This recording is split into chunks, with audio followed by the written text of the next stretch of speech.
much. Well, welcome everybody. It's our January 2024 meeting of the Durham Region Branch. I'd like to again say welcome.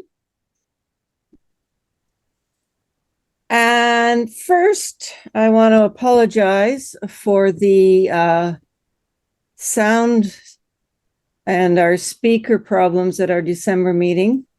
Our speaker cut out in the in-person room, and I did not realize it. And I ended the meeting and kind of cut everybody off at the knees, apparently. So again, many, many apologies. And we will be working on the hybrid meetings March or April. So this is our agenda for tonight. We have some news, some new publications, which I did announce last meeting, but I'll announce them again because it was a small meeting. Our speaker, Linda Corupe, really and truly the father. And after that, I'll give you the information on upcoming branch meetings. First, the Durham Region Branch acknowledges the lands and peoples of the Mississaugas of Scugog Island First Nation, the Chippewas of Georgina Island First Nation, and a large Métis community. We recognize the lands on which we gather are covered under the Williams Treaties and rest within the traditional territory of the Mississaugas. We honor, recognize, and respect these nations as the traditional stewards of the lands and waters on which we meet. And here's an update on our website. We still can't get in to edit or add to the website. If you're having trouble getting to the website and you're using the old www.durham.ogs.on.ca, take out the WWS and you should be able to get to the website. All the links still work. We just can't add to it. So it looks like we're going to have to figure out some way to get a new website up and transfer our links over. If you know WordPress and would like to help, I greatly appreciate it. So Conference 2024, which is June 14 to 16th. The early bird pricing is going to end at the end of January. So I'm just saying, don't forget to sign up to take advantage of the early pricing. We will be having a table there in the marketplace. And actually, Linda just told me she's getting 3 tables in the marketplace. So you got to come and visit and grab some of her wonderful books. Apparently, the vendor hall is going to be 10,000 square feet. So they're expecting a lot of people to come, probably Global Genealogy and several others. This is the upcoming, this Thursday, main OGS webinar, Setting Goals to Focus Your Genealogy with Cynthia Patton. This particular one is free for OGS members, and if you're not a member, when you sign up, you will have to pay $10 to go to this particular one. And the topic, here's what it says about the actual topic. Everyone has ideas for their genealogy projects. Write a history, join a lineage society, scan boxes of family photos. How do you decide which to do? How do you know how much time each project's going to take? So goal setting, time estimation, and backwards planning can help you regain control of your time and help you complete your genealogy projects. And then one in February actually happens before our meeting, so I'm going to give you that topic as well. It's artificial intelligence and genealogy. And of course, Thomas McKenty is quite a famous speaker. We've had him many times at the OGS conferences, and he's spoken several times for our branch as well. So AI may be the current buzzword, but quite frankly, most genealogy vendors and even genealogists have already been using this technology in one form or another for many years. And Thomas says that the industry is at a crossroads, and in the next 5 years, it's going to permeate almost every aspect of business and society.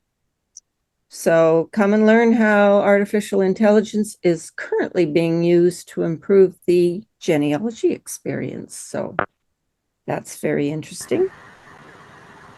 Now, I happen to be on the OGS events calendar, which, if you have never used it, is actually quite nice. You'll find it at the bottom of the main homepage of the OGS website, or Ontario Ancestors website, I should say.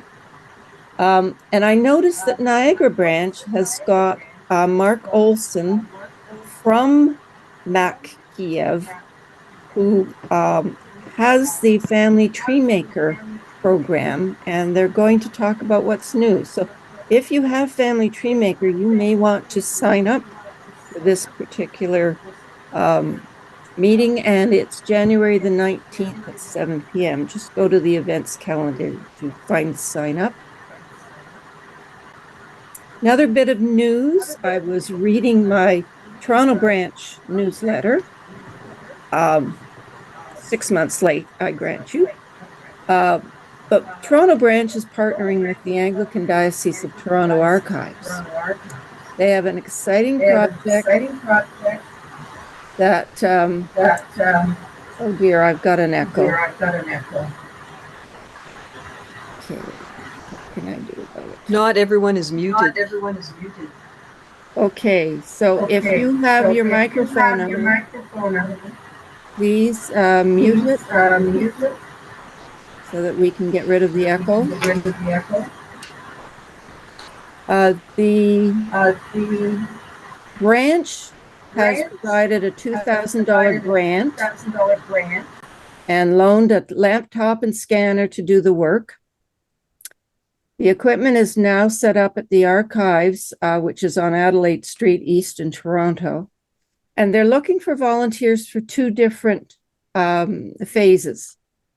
The first group will have to be Toronto residents. They will go in and actually work on site to scan the registers. But the second phase is indexing the names from the digital scans. And that's probably the task that'll work best for those who live outside Toronto. Like myself, I have actually volunteered. So Toronto branch Carol Ufford, her chair, Carol Ufford, said, "We haven't started indexing yet and are just starting the conversations on how we will do it. So your timing is perfect." This is when I contacted her.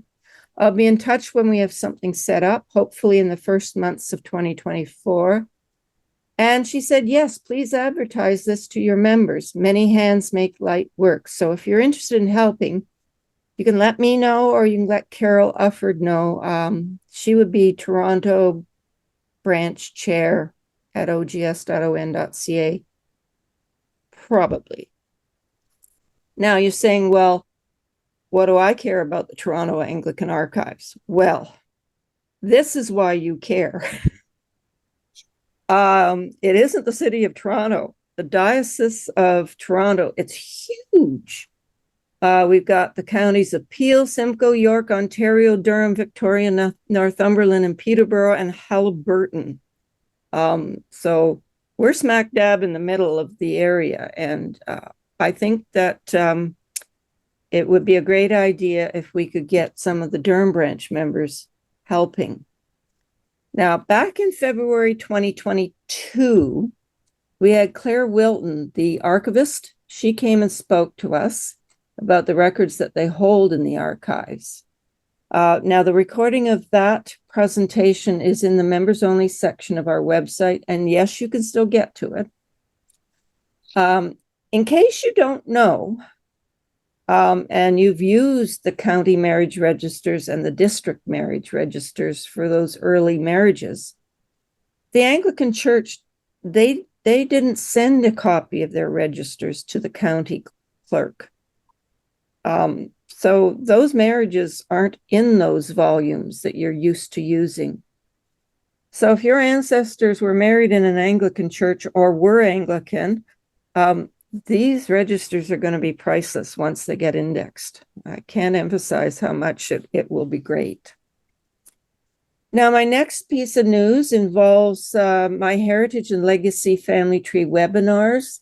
They've announced that they've set up their 2024 webinar series and the registration is open. You can download a list. There's the first half a page of that particular PDF. They have been doing webinars for 14 years. It's absolutely incredible how many pages of syllabus they have. So this was from their blog. Choose from 168 classes taught by genealogy's leading educators, and it includes 2 brand new series. One is artificial intelligence for genealogists. I did say it's the newest buzzword. And the other series is England Counties Research, which, if you've got English people, could be really interesting.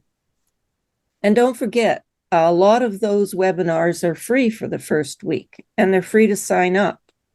You may not get the syllabus, though. That's the thing.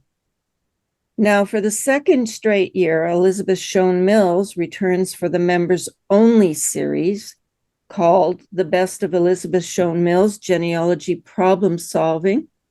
And I can say this past year has been incredible. She is such a great speaker, and her problem solving's, it's probably the best.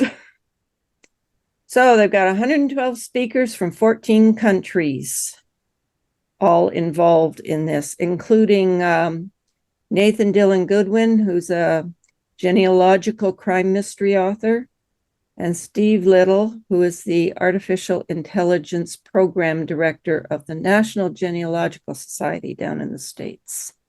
So I've heard him speak. I've heard both of them speak, and they're good.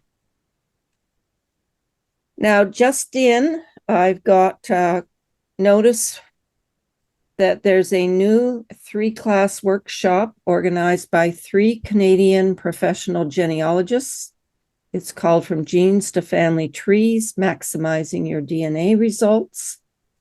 It will be held via Zoom over 3 consecutive weeks. It's designed for people who aren't fully making use of their DNA results or who want to learn how to confirm their family tree using DNA. And as a bonus, every student will be having a 20-minute one-on-one Zoom consultation before the classes even start. The classes are Tuesdays from February 13 to 27 in the afternoon, Eastern Time, 1 to 3. The registration link's on Eventbrite. The cost is 150 Canadian with plus tax, and their email contact is learn.dna.gen, @gmail.com if you've got questions. I have heard one of them speaking, and she's pretty good. I don't know the other 2, but they're all professional genealogists. So if you want a 3-week workshop, this may be for you.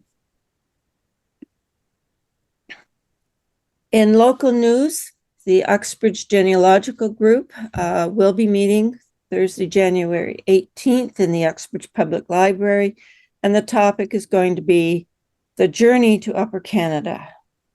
Did not spell check, did I?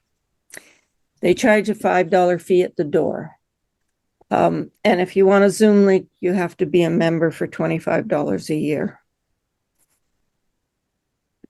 Now, I'm putting in my usual volunteers are already welcome. We could use help with indexing, typing, editing, cemetery updating, newsletter articles, publicity, Tony indexes, transcribing. So what are your strengths? I'm sure we have a project that could use them. And of course, social media and website building would also be added to that list. We have 2 new publications. These are second editions. I did mention them at our December meeting. St. Paul's Anglican Cemetery is just west of Columbus on Thornton Road North. And I believe that it's got about another 6 pages. Now, Bowmanville Cemetery, the section G, is both an update and also a correction, because there were 7 rows that were missed in the original recording of 1985, with some quite old family plots and monuments. So if you didn't find your people in Bowmanville section G, maybe that's why. So now we've come to the main presentation. I'd just like to introduce Linda. Linda is a UE, which stands for Unity of the Empire. She's a descendant of Empire Loyalists, author of over 50 books on genealogy and history, and a well-known researcher and presenter. Oh, here we go. She's a descendant of a United Empire Loyalist from the Napanee area. Among her notable publications are annotated transcriptions of court records, Aaron Devesey records, and I never know how to pronounce Devesey, and the bastardy affidavits. Linda earned her Bachelor of Arts from McMaster University and is a member of the United Empire Loyalist Association of Canada, the Ontario Genealogical Society, and the Ontario Historical Society. One of her favorite places to be is at the Archives of Ontario, where she has spent countless hours researching for both clients and her own interests, and she finds the most unique record sets. It's absolutely wonderful. So at this point, I'm going to stop sharing and ask Linda to bring up her PowerPoint.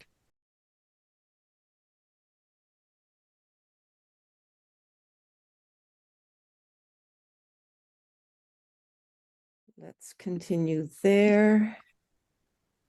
And we go. And speaking of our DNA special interest group, our next meeting is Wednesday, January 17th at 7 p.m. And I send out the link to a private email list, just because of privacy, and sometimes we show each other our matches names and stuff like that. So either of these emails will get me. We also have a virtual social drop-in, and Steve and I are in the library on the 4th Thursday of each month, and we're willing to look up things. We're willing to discuss genealogy questions, Durham Region questions, research finds.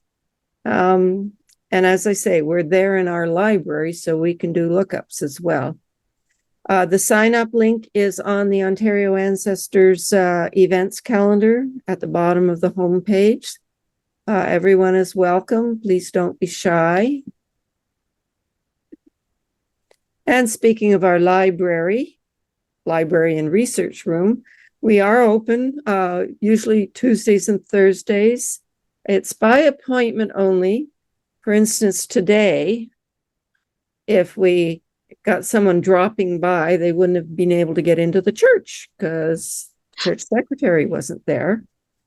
But we could have come down and let them in if we knew they were coming. So we can't always be sure that the front door will be unlocked and open.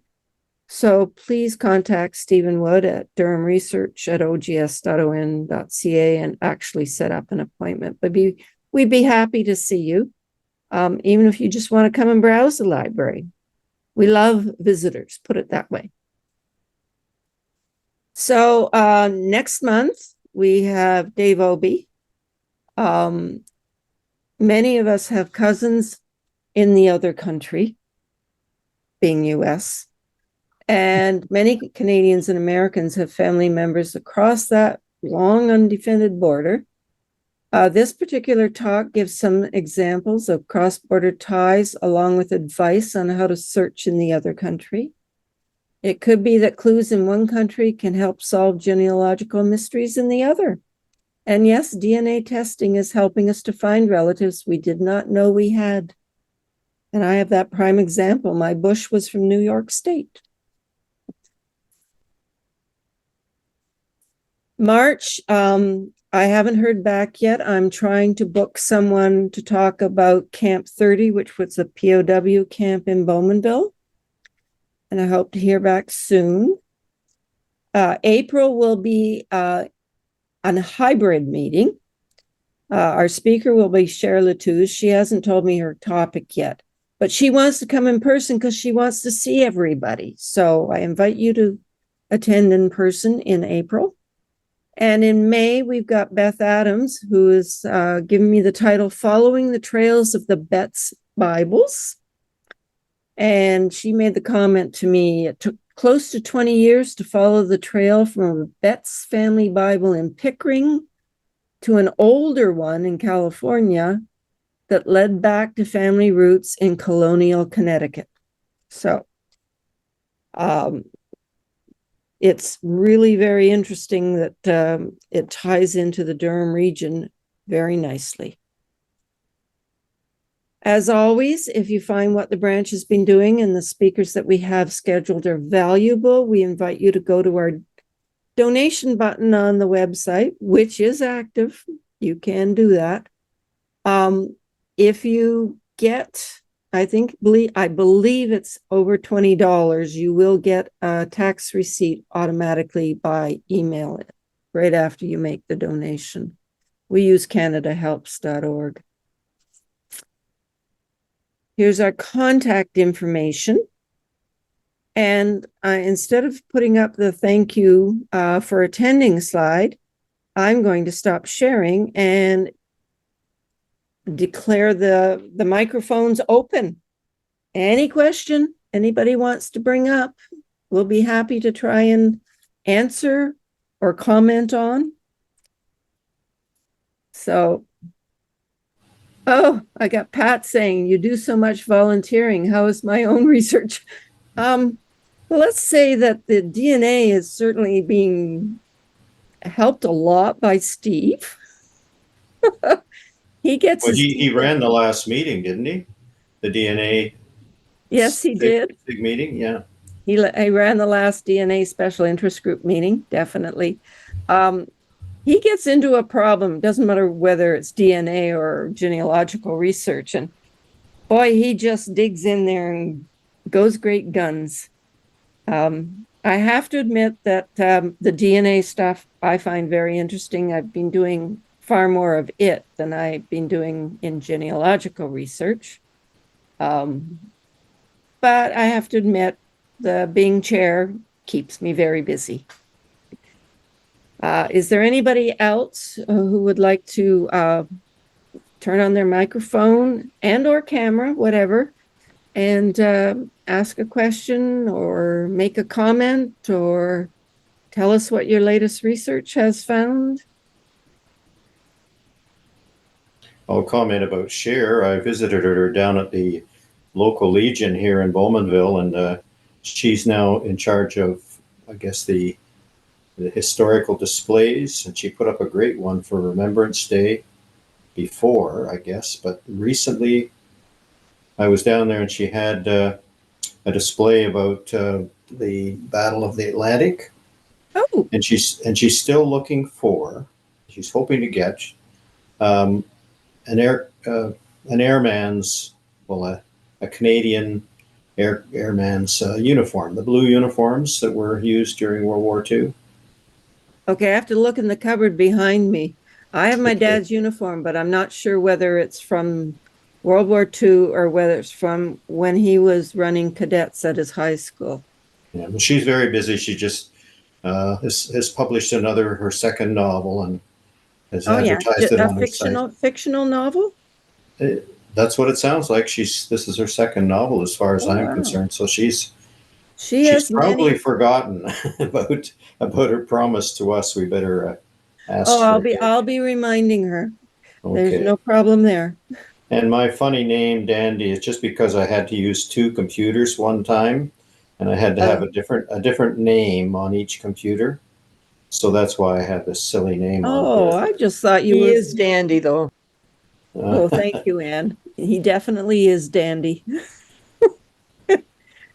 Oh, and I wanted to. Anne is our webmaster when he can get into the site.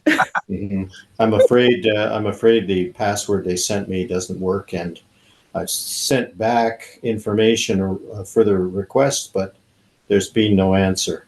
Yeah, and So because it's not WordPress, I'm not sure they're going to have the ability to do anything with it. So, oh, I have a raised hand. So go ahead, Lois, and turn on your microphone and let us hear your lovely voice. Okay, I'm a newbie to this whole thing, and I recognize Nancy because I think it was on the Scottish Index question that you were very generous to chip in and try and steer me in the right direction. My so I'm wondering, what can I find on on YouTube, your channel, or other people's that might be of really good use?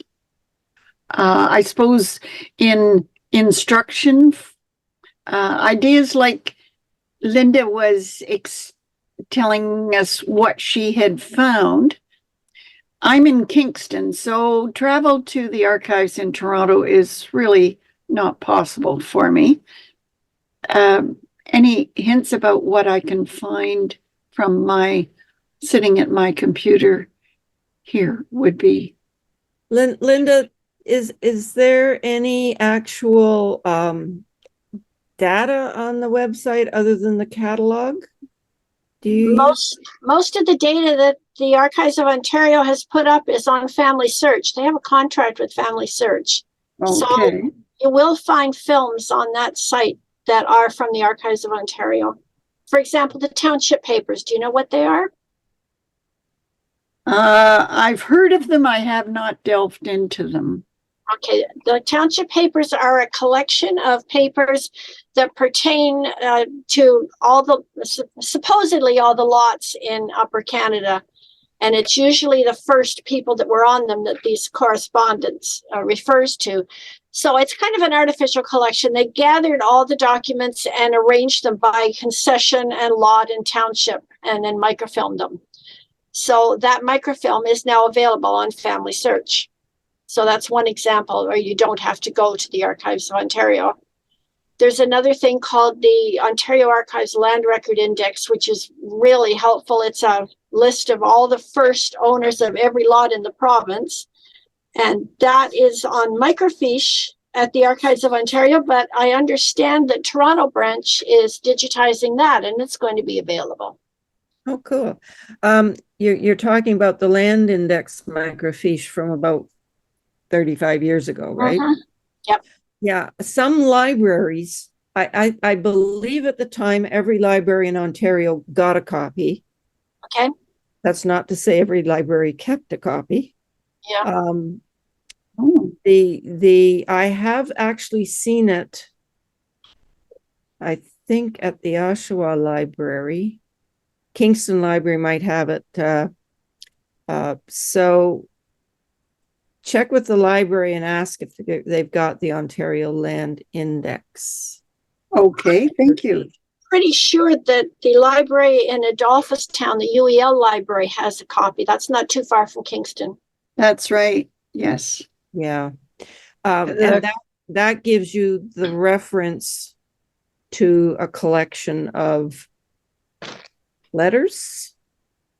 A lot of it is registers of their fiats and warrants, and what those are basically are just the acknowledgement that John Brown is entitled to 100 acres, and he's going to get his deed for that.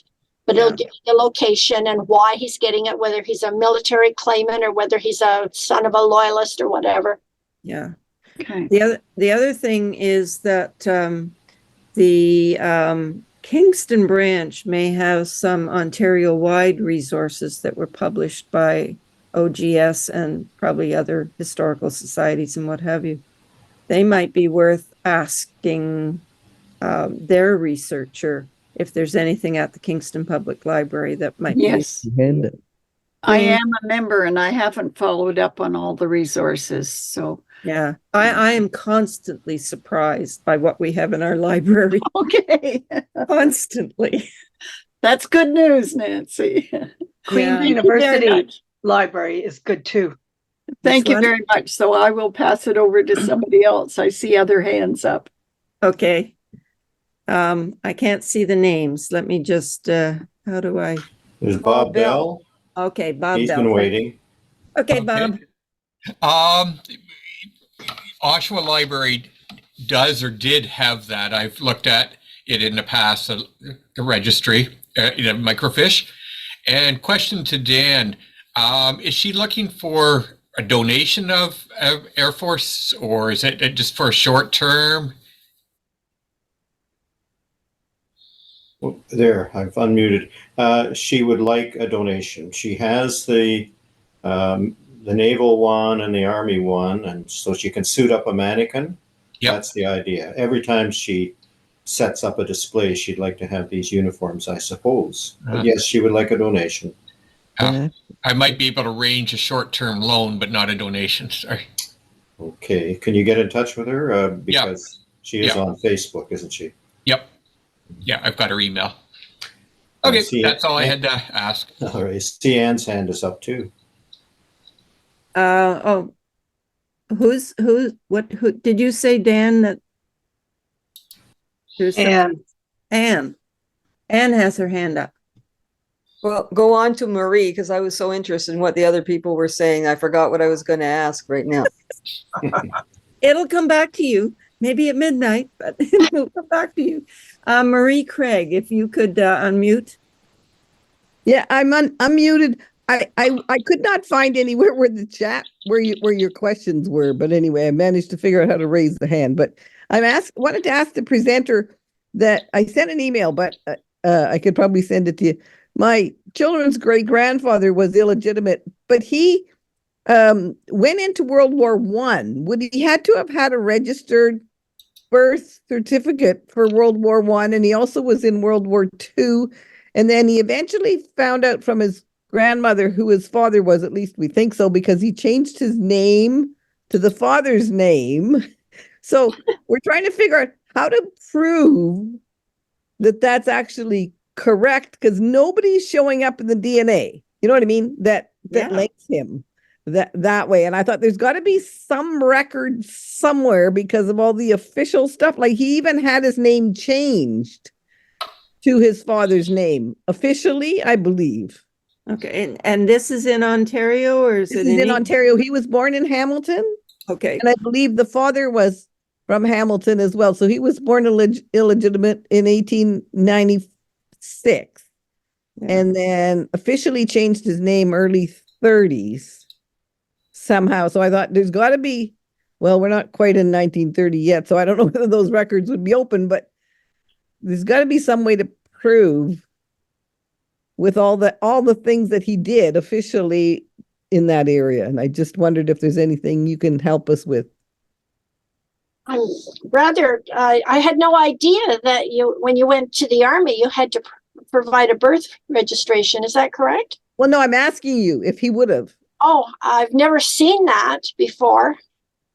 Because what along the way would we be able to get to contact or to find that proved the parentage? Because if he changed his name legally, would he had to have had something? No, I don't think so. Oh, so there's nothing.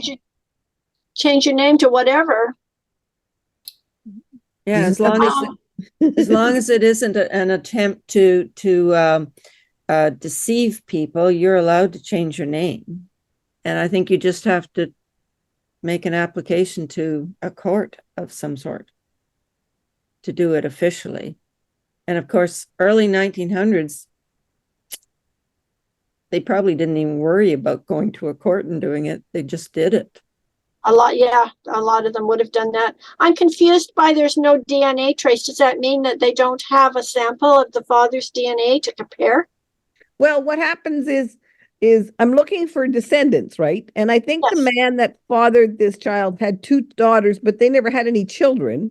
Oh, So there's nobody, like when I put the name Stewart in the DNA, uh-huh. nobody comes up with that name. So not even, there's no trees that are linking. Yeah. What church did they go to? I believe it was Anglican. Okay. If you can track down the church, perhaps the baby was baptized. Yeah, so remember you just showed the Anglican archives? Was Hamilton part of that? Uh, I don't no, know. it was Peel County. Hamilton would be further south, a Okay. different county. Yeah. So maybe might no. be- That might be might Niagara. be Niagara, maybe? yeah, the Diocese of Niagara. And probably they have an archives. I just don't know where it is, but you could Google it. Anglican Probably check archives. with, isn't there an Ontario Anglican group? Because I got my father's baptism from them. So maybe his sister, I got their baptism. Theirs was 1906. I think so. Maybe I'll check with them. Don't 'Cause you- get confused with Ontario Diocese, Yeah. because that's like Kingston area. Yeah. Well, no, my parents were born and raised in northwestern Ontario, so they actually had access to the records from Kenora and Emo, Okay. and I think I went to an Ontario, like it was obviously probably wasn't a digitalized record, as you said. Yeah. It was probably a written record. Maybe I'll check that. That would be that because there's got to be somewhere. Yeah. Anyway, that was my question, but thank you. Yeah. I'd also go and Google Anglican Diocese of Niagara archives. See if they have digitally, you mean? Yeah, online and Yeah, see if they've got a contact phone number that you could ask, but you have to find out or get a good guess as to what church might have been near where the child was born. Okay. Because they're all buried in the cemeteries in Hamilton area, Yeah, there is a Hamilton branch of Ontario Ancestors or OGS, Ontario Genealogical Society. Okay. It's virtual, I believe. I think it's managed by the main office. That you could try there. You could check. Are you on Facebook? Yes. Okay. You can check and see if there is a Hamilton branch of OGS Facebook group that you could ask questions in.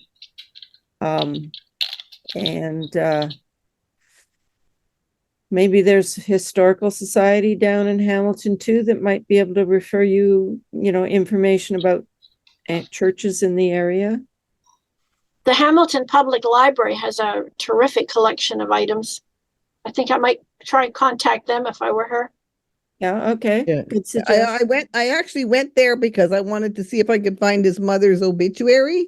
Uh-huh. But her parents put in like 2 lines or something. There was really Not, it was one of those, so-and-so died, and I said, oh my gosh, anyway. But yeah, they looked like they had a fantastic group. So I'll think about those lines, because I just thought maybe there was something in the official system, but I guess in that area, you just made up whatever you wanted, right? Well, When it's he got married, what did he it's give not- his parents' name as? yeah. When he married the second time, he gave his father's name. He always knew what his mother was because he lived with her, but he gave them. That's what I'm saying is that his grandmother must have told him before she died who the father was. So we have the father's name, but then which one, like James Stewart, how many thousands of James Stewarts are there in, even in Hamilton? You know what I mean? That kind Well, of. it might be worth looking at the census and see who are the neighbors of the mother and the grandmother. Oh, you mean around when he was little? Yeah. Yeah. Okay. Um, Okay. That's a thought. And Yeah. and see if there is a Stewart Close neighbor by. Yeah. Yeah. hanging around. Well, I think I know who he is. I think Yeah, I but that's what I'm know who he is, saying is, but I'm just trying to prove it, well, I mean, it wouldn't be a direct proof, but it would be a little brick Yeah. that would Yeah. say, okay, I mean, this guy lived 1 block away from Yeah. where Yeah. Yeah. the Good mother was thought. raising this child. Yeah. Yeah. Good thought. Good thought. Okay. You I'll think know, about that. Yeah. sometimes you can just tie things together by little bits and pieces that don't answer the question, but when you kind of write it all up and argue the whole thing out, it gels together. The grandparents took over guardianship when his mother died in 1907, and they just said that she had married, but they said that this Lester was not the child of the man she married. Like, Okay. so they were taking guardianship because it was his stepfather, and so they were taking over guardianship because of Yeah. the mother dying. So But they didn't put any person who was the father anyway. yeah. Anyway. So it sounds like he was being raised by his grandparents. Yeah. So that's the household you'd want to look at, and you want to see if you can find the household where the mother is before her marriage. Yeah. And that sort of thing. That's a little bit of geographical sleuthing. Yeah. Good thought. Okay. Yeah, thank you. Do we have any other hands up? Oh, Pat. Well, I remembered my question. Oh, you remember? Yay, Ann, go ahead. Well, actually, I wanted to mention the Bowmanville Statesman as an example of a newspaper where in the minutes, they would publish the minutes of the township meetings. And if there were people that the township was supporting because they were in poverty, they would mention how much they were giving them and why. And so if there were, women with no man to support them, they were sometimes mentioned in those papers. And I'm sure that might be the case with other newspapers. So I guess those are usually found there's archives full of different newspapers, like the Bowmanville Statesman had, what's the name of that? Is it Our Ontario? Is that? Yeah. Yes. Anyway, Vital Collections. Anyway, that's another spot to maybe to look for some information to find out if there's a child that's in need of support. Mm-hmm. Yeah. What kind of era do you remember seeing these comments about the town minutes? Well, it had to be at least 100 years ago, because the reason I'm aware of it is from when I was indexing the papers. Remember years ago when we were writing up indexes for them, and so they came across these things as I was indexing, and I'm sure that that was maybe around 1920. Okay. Yeah. So maybe there's a Hamilton newspaper somewhere that, although if the grandparents were raising him, he wasn't destitute. Oh, I wasn't meaning it for Marie. I was just in general, Linda had been listing places that you could find the information, and that I just thought of one. Yeah, very good. Thank you. Okay, I have got Pat Williams. I'm not sure I'm in order here, so forgive me. So Pat. Hi, Nancy. I Hi, looked Pat. up on my phone the Archdiocese of Niagara and put it in the chat for Marie. Oh, perfect. Oh, Thank you thank so you. much. Steve, Okay, I'm just kind of circling back to that index, land record index. We actually have a copy of the first half of that index in our office. We have the surname part of the index. We do not have the township part of it. So people can come to the office and look it up there. Whitby Library used to have a copy of it. I do not know if they still have it or not. They've done a lot of purging. So, but we do have it at the office if anybody's in the neighborhood. Oh, perfect. Make an appointment with Steve. He's the person. He's the man. There you go. There you go. Barb said the Anglican Archives in Kingston. That's the Diocese of Ontario. Yes, it is. Yeah. Depending upon what area Lois is looking to get at. I don't think she was down Kingston Way, was she? Not sure. And then Pat, as she said, she put in the Anglican Diocese of Niagara Archives. She put the phone number and there's a website there in her comment in the chat. For some reason, I can't get into any of the chat or any of the question sections. Okay. Are you on an iPad or a computer? I'm on a MacBook Air. Okay. At the bottom, do you have the spot with mute and unmute and video and Yeah, yeah. okay. And do you have a button called more? 3 dots No. more? No. Oh, because I do, and I'm on a MacBook. I have notes and apps and reactions and captions and all these things, but I have nothing. That's what I mean. I can't understand why I can't access half of what you're. Yeah. What you're. Okay. So Marie, you Yeah. can just write it down because I noticed I've spelt it badly. Okay, hold on. Let me get a pen here. Thank you. Yeah. Okay. I got a pen. Niagara, Okay. no spaces, no punctuation, Anglican.ca. Oh, okay. Very good. Thank you so much. You're welcome. Thank you, Pat. Carolyn has come back with another comment. She says, as far as I know, my grandfather just changed his name when my grandmother insisted. My grandmother knew who the father was, so I would think that the whole neighborhood knew. It was Crema Township.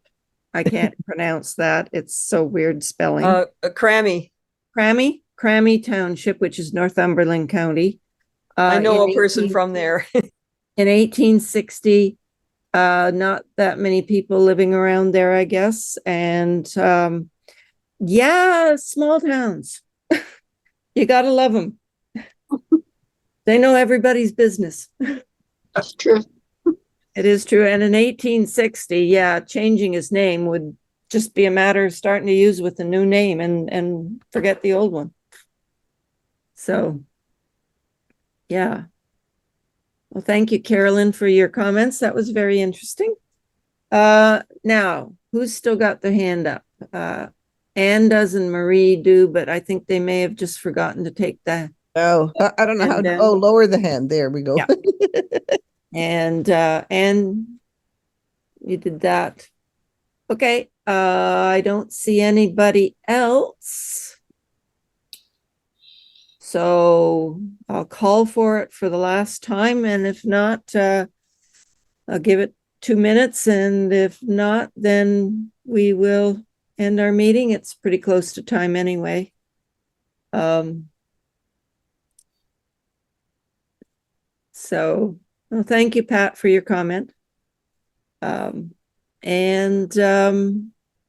Well, I'd just like to thank Linda for a wonderful talk. I learned a lot from it, and I'm hoping, I can't wait till the branch buys her book. So, Oh, thank you very much.